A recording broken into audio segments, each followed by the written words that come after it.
کیا کسی نے آپ کا راز کھولنے کی دھمکی دے کر آپ سے فائدہ اٹھانے کی کوشش کی ہے؟ انگریزی اصطلاح میں اسے بلیک میلنگ کرنا کہتے ہیں، لیکن کیا آپ تصور کر سکتے ہیں کہ ایک شاگرد اپنے استاد کو بلیک میل کرنے کی کوشش کرے؟ ٹھہریے، میں آپ کو پورا قصہ سناتا ہوں۔ اس دن میں نے اپنے فلیٹ کا دروازہ کھولا تو نیچے ایک لفافہ پڑا دیکھا۔ مجھے زیادہ حیرت نہیں ہوئی، اکثر بل وغیرہ لفافے میں ڈال کر دروازے کے نیچے سے اندر سرکا دیے جاتے تھے۔ میں اکیلا رہتا تھا جبکہ میرے والدین اور بہن بھائی گاؤں میں رہتے تھے۔ میں صبح ایک اسکول میں پڑھاتا اور شام کو خود یونیورسٹی میں پڑھتا تھا۔ اسکول کے قریب ایک خوبصورت عمارت میں مجھے فلیٹ اس لیے مل گیا تھا کہ میں ایک معزز استاد تھا۔ کبھی کبھی امی ابو مجھ سے ملنے آ جاتے تھے، وہ کچھ دن میرے پاس ٹھہر جاتے، ورنہ میں ہوتا اور میری کتابیں۔ ارد گرد کے لوگ میری عزت کرتے تھے۔ اس عمارت کے کئی بچے میرے اسکول میں زیر تعلیم تھے۔ اس طرح ایک غیر متوقع خط میرے نام آئے گا، میں نے سوچا نہ تھا۔ یہ خط میرے کسی نامعلوم شاگرد نے لکھا تھا۔ اس نے مجھ سے مطالبہ کیا کہ اسے کلاس مانیٹر بنا دوں، ورنہ اس کے پاس میرا ایک راز ہے جسے وہ سب کو بتا دے گا۔ فطری طور پر مجھے پریشانی لاحق ہو گئی۔ انسان تو خطا کا پتلا ہے، جانے انجانے ہم غلطیاں کرتے ہی رہتے ہیں، اور پتہ نہیں میری کیا کمزوری اس کے پاس تھی۔ یہ سوچ کر میں پریشان ہو گیا۔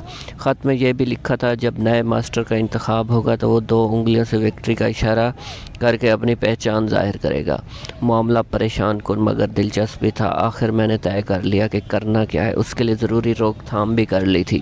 آخر وہ لمحہ آن پہنچا۔ میں کمرہ جماعت میں موجود تھا۔ کلاس کا مانیٹر احمد کسی وجہ سے اپنی ذمہ داری سے سبکدوش ہونے کی درخواست دے چکا تھا، اور اب مجھے نئے مانیٹر کا انتخاب کرنا تھا، جس کے لیے ذکی، ارسلان اور ندیم امیدوار تھے۔ سب سے پہلے میں نے احمد کا شکریہ ادا کیا کہ اس نے کلاس کا نظام اچھے طریقے سے چلایا تھا۔ پھر میں نے تینوں امیدواروں کے پاس گیا اور ایک ایک کر کے ان کو غور سے دیکھنے لگا۔ ذکی نے مسکرا کر میری طرف دیکھا اور فتح کا اشارہ کیا۔ میں نے اس بات میں سر ہلایا اور ذکی کو مانیٹر منتخب کر لیا۔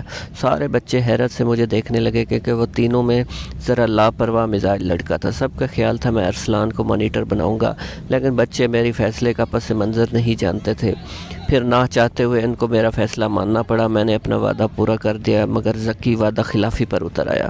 چونکہ میں گھر سے کچھ کھانے پینے کے لیے نہیں لاتا تھا تو کینٹین سے کچھ لے لیتا تھا۔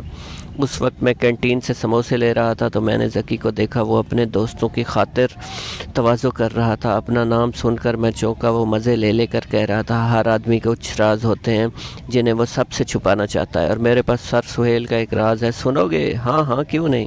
اس کے دوست بیک وقت بولے۔ میں چاہتا تو مداخلت کر سکتا تھا، مگر میں خاموش رہا، جاننا چاہتا تھا میرا راز کیا ہے۔ تب ذکی بولا، سر سہیل کا راز یہ ہے کہ وہ کسی کو تکلیف نہیں دیکھ سکتے۔ ان جیسا ہمدرد، مہربان اور نیک انسان میں نے پہلے نہیں دیکھا۔ اب وہ اور بچے میری تعریفیں کرنے لگے۔ میں وہاں سے ہٹ گیا اور لائبریری کے پیریڈ میں ذکی کو بلوایا۔ وہ اس بلاوے پر کچھ گھبرایا ہوا تھا۔ آخر وہ بولا، مجھے پتا تھا یہ مرلہ ضرور آئے گا، تو تم ذہنی طور پر تیار تھے؟ میں نے سخت لہجے میں پوچھا۔ ہاں، مگر عذرائے کرم میری پوری بات تو سن لیجئے۔ اس نے آہستگی سے کہا، ضرور سنوں گا، مگر کیا تمہارا یہ طرز عمل درست تھا؟ بے شک غلط تھا، وہ سر جھکا کر بولا، اور اس پر آپ سے بہت شرمندہ ہوں، معافی چاہتا ہوں۔ معافی مانگنے کے بجائے بہتر ہوگا تم نے جو عہدہ حاصل کیا ہے خود کا اس کا اہل ثابت کرو۔ اب تم جا سکتے ہو، میں نے سخت اندازی میں کہا، اور وہ سر جھکا کر چلا گیا۔ جلد ہی ذکی نے ثابت کر دیا کہ وہ اس ذمہ داری کا اہل بن چکا ہے۔ اور اصل بات تو میں آپ کو بتانا ہی بھول گیا، میں نے ذکی کی لکھائی سے اس کو پہچان لیا تھا۔ میں اس کے والد سے ملا جو ذکی کی غیر ذمہ داری کی عادت سے بہت نالاں تھے، اور یہ سمجھتے تھے کہ ذکی ساری زندگی کچھ نہیں کر سکتا۔ اوپر سے اس کی والدہ بیمار تھیں۔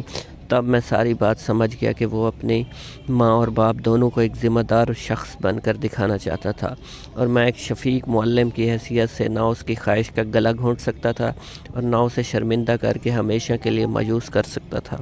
تب میں نے وہ کیا جو میں نے ضروری سمجھا۔ شاید آپ کو میرے فیصلے سے اختلاف ہو، مگر اساتذہ کو کچھ ایسے مشکل فیصلے کرنے پڑتے ہیں۔ جی تو ویورز، آپ کو میری یہ سٹوری کیسی لگی؟ سٹوری پسند آئی ہو تو چینل کو سبسکرائب کر دیں۔